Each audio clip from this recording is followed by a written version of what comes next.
మీరు రోజు పని చేసి ఇంటికి వస్తారు, టీవీ ఆన్ చేస్తారు, న్యూస్ చూస్తారు. ఈ రోజు ప్రపంచానికి అతిపెద్ద ముప్పు ఏ దేశం? చాలా మంది వెంటనే అంటారు Russia, USA, China, Pakistan, north Korea. కానీ మ్యాప్లో చాలా మందికి పెద్దగా తెలియని ఒక దేశం ఉంది.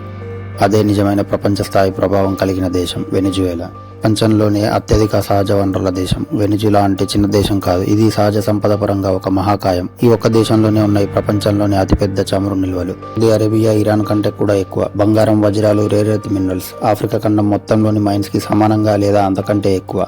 ఈ మినరల్స్ ఇవాల్టి ప్రపంచంలో చాలా కీలకం. బ్యాటరీలు, ఎలక్ట్రిక్ వాహనాలు, మిసైల్, సెమీ కండక్టర్లు, అంతరిక్ష టెక్నాలజీ అన్నిటికీ ఇవే ఆధారం. అంటే వెనిజువేలా ఆర్థికంగా అత్యంత శక్తివంతమైన దేశం కావాల్సింది, కానీ వాస్తవం పూర్తిగా భిన్నంగా ఉంది. సంపద ఉన్న దేశంలో ప్రజలు ఎందుకు ఆకలితో ఉన్నారు? నేడు వెనిజువేలా పరిస్థితి ఇలా ఉంది. 90% ప్రజలు పేదరికంలో. నెల జీతంతో సరిపడే ఆహారం కూడా కొనలేరు. హాస్పిటల్స్లో మందులు లేవు. చిన్నపిల్లలు పోషకాహార లోపంతో బాధపడుతున్నారు.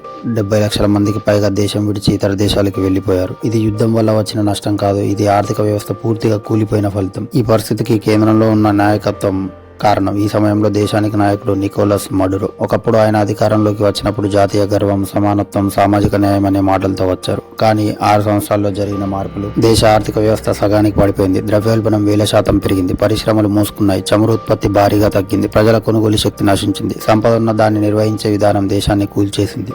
మడురోకి ఎదురుగా నిల్చున్న వ్యక్తి గ్లోరియా బెర్నాల్, ఒక చరిత్ర ప్రొఫెసర్ నుండి ప్రజా ఉద్యమ నాయకురాలిగా మారిన మహిళ.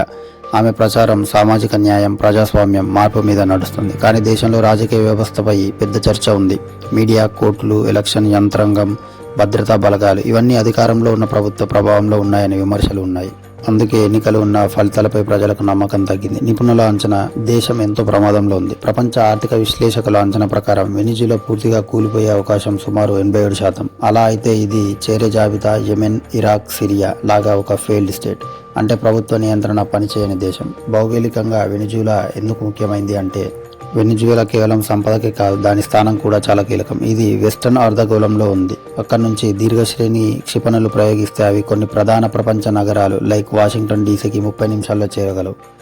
అందుకే ఈ దేశం ప్రపంచ వ్యూహాల్లో ముఖ్యమైన బిందువుగా మారింది. బయటి శక్తులు ఎందుకు ఆసక్తి చూపిస్తున్నాయి వెనిజువేలాలో? రష్యా ఆయుధాలు, missiles, China oil mine control, Iran drones, military training.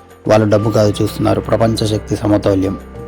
వెనిజువేలాలో బలహీనత వచ్చినప్పుడు అనేక దేశాలు అక్కడ తమ ప్రభావాన్ని పెంచుకునే ప్రయత్నం చేశాయి. ఇది సాధారణంగా ప్రపంచ రాజకీయాల్లో కనిపించే విషయం. బలహీనమైన దేశాల్లో బయటి శక్తుల ప్రభావం పెంచుకోవడం. కానీ ప్రపంచ రాజకీయాల్లో నిజమైన ప్రమాదం ఒక విషయం వల్ల వస్తుంది: సంపన్న దేశాలు అస్తవ్యస్తం అవ్వడం. వెనిజువేలా వద్ద అపారమైన వనరులున్నాయి, కానీ స్థిరమైన వ్యవస్థ లేదు. అదే ఈ దేశాన్ని ఇవాళ ప్రపంచంలో అత్యంత ప్రమాదకరమైన మరియు అత్యంత ముఖ్యమైన దేశాల్లో ఒకటిగా మార్చింది.